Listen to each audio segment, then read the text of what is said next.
कितने चैम्बर होते हैं?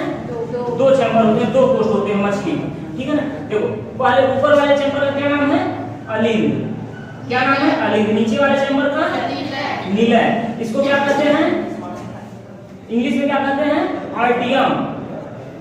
आर्टियम कहते हैं ना। इसको वेंट्रिकल। वेंट्रिकल, आर्टियम और अलिंद। ऊपर वाला भाग क्या होता है? अलिंद। नीचे वाला निलय। देखो ऊपर से क्या होता है? पूरे शरीर में ब्लड आता है और निलय क्या करता है? अचानक से ऊपर की तरफ फेंकता है, या फिर मतलब ऊपर की तरफ या अगर दाएं बाएं फेंकता है। निलय का काम होता है फेंकना, ठीक, ऐसे आता है। मछली हो गया, इसके दो चैम्बर होते हैं। उसके बाद आ जाओ जो तुम्हारे उभयचर होते हैं। उभयचर हो गया। उभयचर जैसे मेढक, ठीक है। मेढक में कितने होते हैं? 3 चैम्बर होते हैं, ठीक।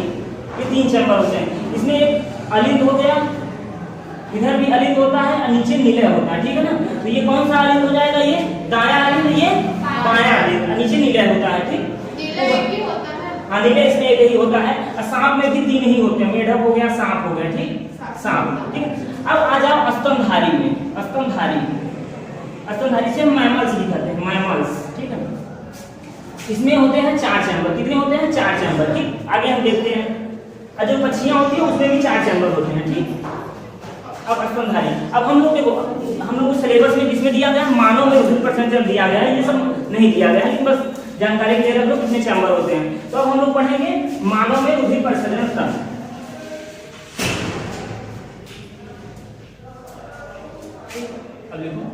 मानव में रुधिर परसेंटेज, ठीक।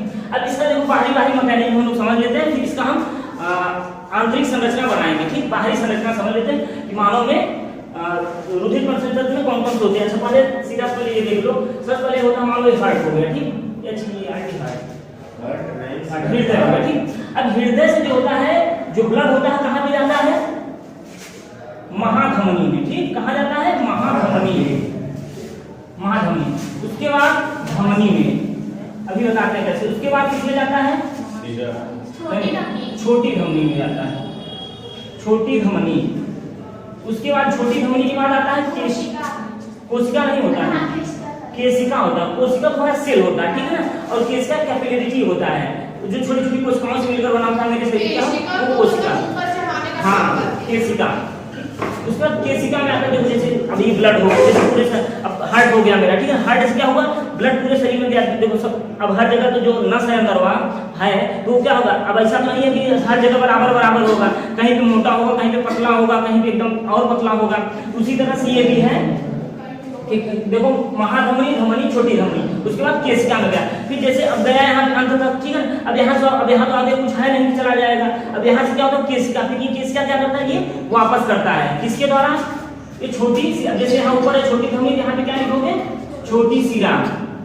उसके छोटी शिरा के बाद शिरा, उसके बाद महाशिरा,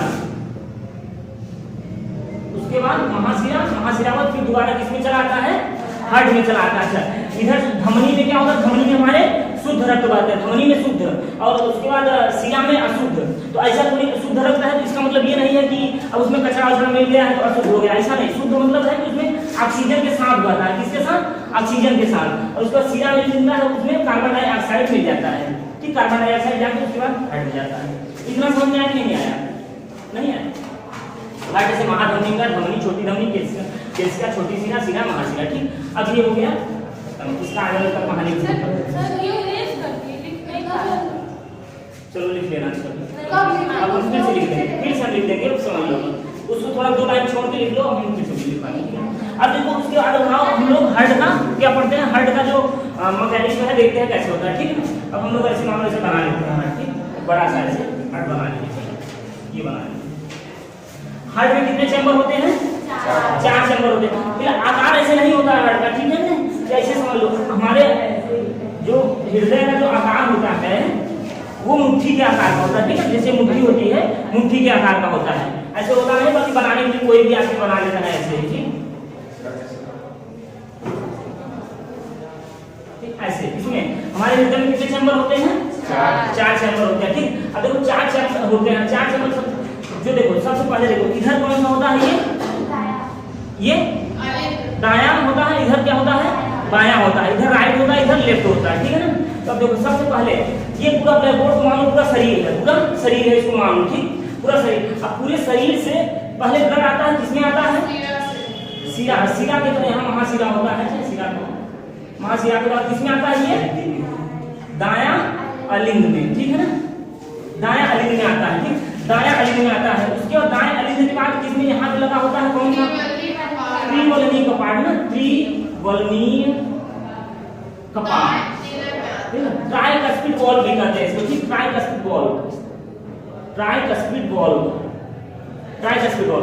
फिर यहाँ दायां अलिंद से यहाँ पे बॉल लगा होता है, ठीक है, यहाँ बॉल कोई खोल के किसमें आता है? ये कौन सा होता है? ये दायां निलय, ठीक, कौन सा होता है? दायां निलय, नाम लिख देते हैं। उसके बाद ये बायां अलिंद और ये बायां निलय, ठीक है।